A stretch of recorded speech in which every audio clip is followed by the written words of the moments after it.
Hello, everybody, and welcome to the Tuesday edition of Video Clips brought to you by Wellness Forum Health. And we offer programs for consumers who want to improve their health and for health professionals who want to help people regain their health and maintain it.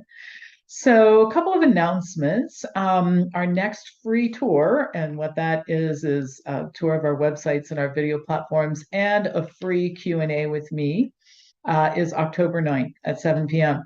And this is for people who aren't members of Wellness Forum, but think maybe I'd be interested, but I want to know a little bit more about it before I make the decision. And that's what we offer. That's why we offer the tour.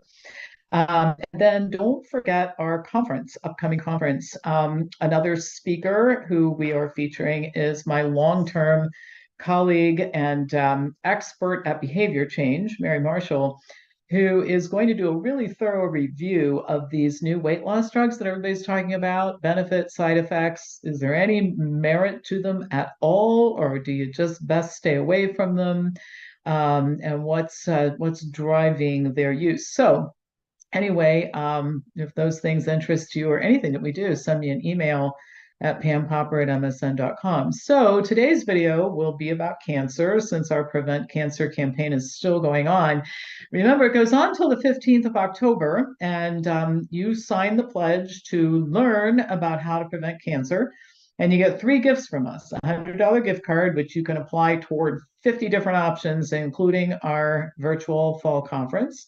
A free Prevent Cancer workshop. We've set up 2 of them, and if we need to, we'll offer more of them, but 2 different times, choice of times. And I just added something because I think it's really important.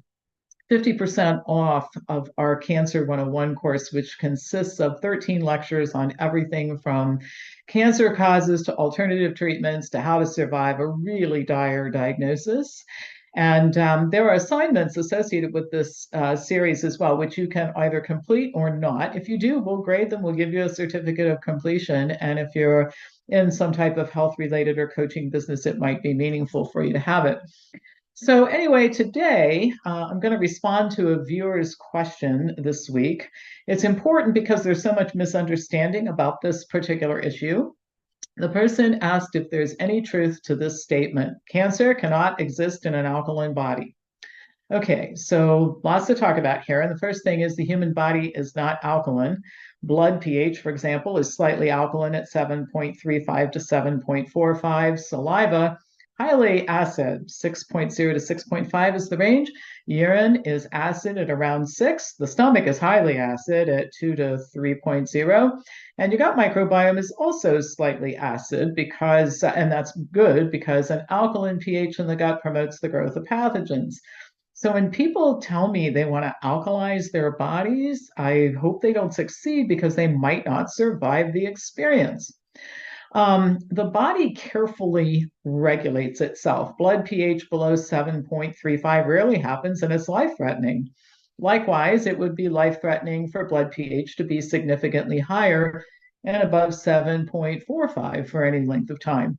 The issue really is how much work the body has to do to maintain this range and all the other normal ranges for whatever body part you want to talk about.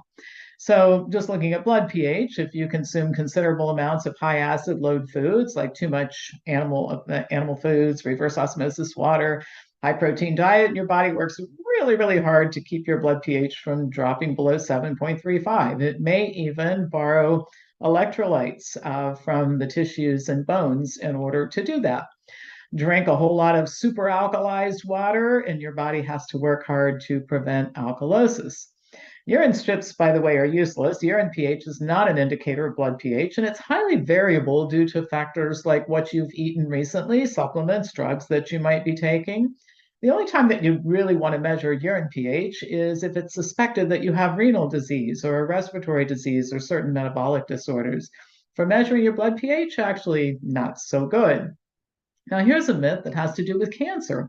Cancer cells only thrive in an acidic environment, and healthy cells do best in one that's alkaline.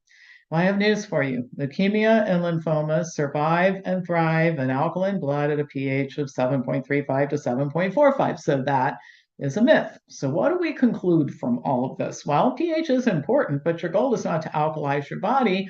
Your goal is to consume a health promoting diet, to practice habits that allow your body to regulate itself in all of its regions and functions optimally. The best way to make your body inhospitable to cancer is to achieve optimal weight, eat an excellent diet, exercise, hydrate, and pay attention to things like stress and social connection and finding your purpose in life. So, what you should do next, sign the pledge. If you're interested in optimal health, participate in my upcoming optimal health weekends. Part one, we focus on optimal health and habits and all that it takes to get those things done, including time management.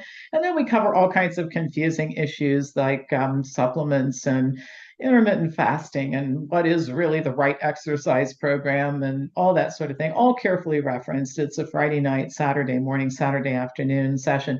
Part two deals with healthy aging. And I like to think I'm aging healthily. I'm almost 67 years old and still going like the Energizer Bunny and doing the work of 19 people. So that's the first thing. And then the other thing, if you would like to turn your passion for health into a business, I'm expanding my food over medicine reach, and I have some interesting options for you. So that book still does really well. The concept is great. And so I'm going to be doing some additional things with that. And if you want to talk about it, send me an email at pampopper@msn.com. As usual, pass this on to anybody who you think would enjoy watching it and learn from it. And I'll be back to you tomorrow with more news.